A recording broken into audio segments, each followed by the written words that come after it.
Mr. Chair, Mr. Chair, excuse me. Mr. Chair, because the last time I was here, I was only allowed 2 questions by you.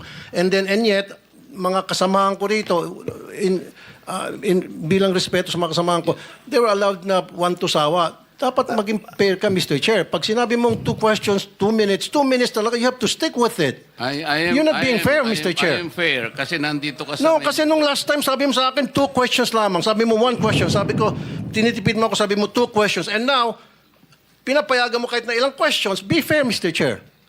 Teka muna, bago tayo magkaroon ng impression na walang fair dito, noon, sinabi ko na in the earliest statement na nag-uumpisa tayo noon at kinakailangan nating mabakate ang plenary at exactly 2:15, kaya tayo nagmadali.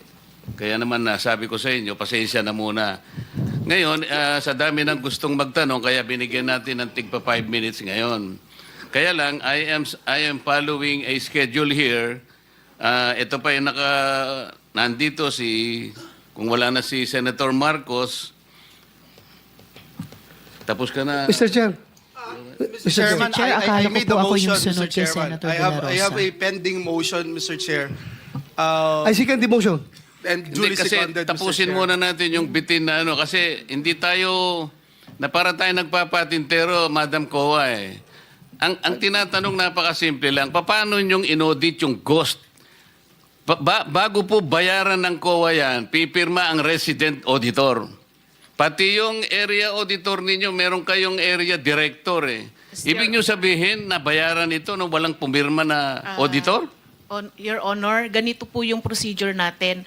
Wala na po tayong pre-audit, kaya po ang nagbabayad ay ang pumipirma na lang po. Wala sa akong disbursement pakialam sa account. pre-audit. I'm not asking you about the pre-audit. Meron kayong post-audit eh. Yes, Your Ito Honor. nangyari, ghost project eh. Opo. Tapos na tapos pero walang nangyari. Ang tinatanong namin sa'yo, sino ang pumirma? Bago mapirmahan yun, meron certificate of acceptance.